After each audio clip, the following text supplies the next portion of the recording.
প্রিয় স্নেহের ছাত্রছাত্রীরা, আজকে আমি যে বিষয় নিয়ে আলোচনা করব সেটি হচ্ছে তোমাদের যে পলিটিক্যাল সায়েন্সের সাপ্লিমেন্টারি এক্সাম যারা দেবে CC4 বা GE4, সেই পেপার থেকে আমি তোমাদের আজকে একদম শেষ মুহূর্তের বাছাই করা মাত্র 6টি প্রশ্ন বলে দেবো, যে 6টি প্রশ্ন পড়লে আশা করি তোমরা অনেকটাই কিন্তু উপকৃত হবে এবং প্রশ্ন কমন পাবে। তো চলো কথা না বাড়িয়ে চলে আসবো মূল আলোচনায়, এবং যাদের এই সাবজেক্টের স্টাডি মেটেরিয়াল প্রয়োজন তারা সংগ্রহ করে নিতে পারো 7278981430 এই নাম্বারে যোগাযোগ করে। তো গুরুত্বপূর্ণ প্রশ্ন 15 নম্বরের দুটো প্রশ্ন মডেল 1 থেকে পড়ব। কোন দুটো প্রশ্ন? একটি তো স্ক্রিনে দেখতেই পাচ্ছ তোমরা, যে আন্তর্জাতিক সম্পর্কের প্রসঙ্গে বিশ্ব ব্যবস্থাপক তত্ত্বটি পর্যালোচনা করো। এই প্রশ্নটি অবশ্যই গুরুত্ব সহকারে করবে। এর সাথে আন্তর্জাতিক সম্পর্ক চর্চায় মর্গেনথাউ এর বাস্তববাদী তত্ত্বটি আলোচনা করো। এই দুটি প্রশ্ন অবশ্যই খুব ভালো করে তোমাদের পড়তে হবে। এই দুটি প্রশ্ন খুব ভালো করে পড়ো, আশা করি তোমরা অনেকটাই কিন্তু উপকৃত হবে। ঠিক আছে, এরপর যে প্রশ্নটি রয়েছে, প্রথম ঠান্ডা যুদ্ধের বিভিন্ন পর্যায়গুলি আলোচনা করো। এই প্রশ্নটি ভালো করে পড়বে। ঠিক আছে, এই তিনটি প্রশ্ন অবশ্যই খুব ভালো করে পড়বে। তবে আমি যেই দুটো প্রশ্ন বসলাম প্রথম মডেল 1 থেকে, এই দুটো প্রশ্ন পড়বে, 1-এর দাগের এবং 2-এর দাগের প্রশ্নটি। ঠিক আছে, আশা করি সেখান থেকে কমন পেয়ে যাবে। চলো এবার মডেল 2 থেকে আমাদের 15 নম্বরের যে দুটো প্রশ্ন পড়বো, এই দুটো প্রশ্ন। আন্তর্জাতিক রাজনীতিতে নতুন শক্তিরূপে গণপ্রজাতন্ত্রী চীনে ভূমিকা আলোচনা করো। ভারতের পররাষ্ট্র নীতিতে জোট নিরপেক্ষতা আন্দোলনের গুরুত্ব আলোচনা করো। এই দুটো প্রশ্ন ভালো করে রেডি করে নিও।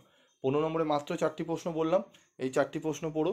ঠিক আছে, 4টি প্রশ্ন পড়লে আশা করি তোমরা দুটো 15 নম্বর অ্যান্সার করে দিতে পারবে। ঠিক আছে, তবু আরেকটি প্রশ্ন আমি বলবো, যদি পারো এটি রিভাইজ করবে। সেটি হচ্ছে ভারতীয় পররাষ্ট্র নীতির মূল বৈশিষ্ট্যগুলি আলোচনা করো। ঠিক আছে, টোটাল 5টা প্রশ্ন বলে দিলাম, মডেল 1 থেকে 2টি, মডেল 2 থেকে 3টি। ওকে, চলো এবার আমরা 10 নম্বরের প্রশ্নের জন্য আমরা দেখে নেব। তো 15 নম্বরের জন্য আমি মাত্র 6টি প্রশ্ন বললাম, সেখানে কিন্তু আমি তোমাদের মাত্র 5টিই বলে দিলাম। মাত্র 5টি প্রশ্ন বললাম। 10 নম্বরের জন্য মাত্র 4টি প্রশ্ন বলবো, সেই প্রশ্নগুলো পড়ে গেলে আশা করি তোমরা কমন পেয়ে যেতে পারো। প্রথম প্রশ্ন মডেল 1-এর, দাতাতের উদ্ভবের কারণসমূহ চিহ্নিত করো। অত্যন্ত গুরুত্বপূর্ণ প্রশ্ন। ঠান্ডা যুদ্ধের প্রথম পর্যায়টি আলোচনা করো। প্রশ্নটি ভালো করে পড়বে। এই দুটো প্রশ্ন ভালো করে করতে পারলে আশা করি এখান থেকে তোমরা প্রশ্ন একটি 10 নম্বরে কমন পেয়ে যাবে। এরপর হ্যান্সে যে মর্গ্যানথাউয়ের বাস্তববাদী তত্ত্বের 6টি নীতি উল্লেখ করো।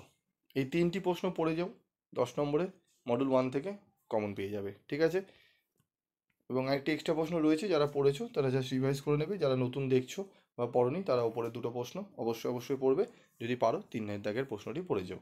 মডেল 2 থেকে যে প্রশ্নটি পড়বো, ঠান্ডা যুদ্ধ অবসানের প্রধান কারণগুলি ব্যাখ্যা করো। অবশ্যই ভালো করে পড়তে হবে এই প্রশ্নটি, আসার সম্ভাবনা এটি প্রবল রয়েছে এই প্রশ্নটি আসার। এর সাথে আরেকটি প্রশ্ন আমরা ভালো করে পড়বো, সোভিয়েত ইউনিয়নের পতনের কারণগুলি আলোচনা করো। সোভিয়েত ইউনিয়নের পতনের কারণগুলি আলোচনা করো, এই প্রশ্নটিও ভালো করে রেডি করে নিও। ঠিক আছে, এই প্রশ্নটি ভালো করে রেডি করো। এবং এর সাথে তোমরা হচ্ছে একবিংশ শতাব্দীতে আন্তর্জাতিক রাজনীতিতে রাশিয়ার ভূমিকা আলোচনা করো। ঠিক আছে, টোটাল 3টে প্রশ্ন ভালো করে রেডি করো, আশা করি তোমরা অনেকটাই উপকৃত হবে। আজকের মতো ভিডিওটি শেষ করছি, দেখা হচ্ছে পরবর্তী ভিডিওতে। সকলে ভালো থেকো, সুস্থ থেকো।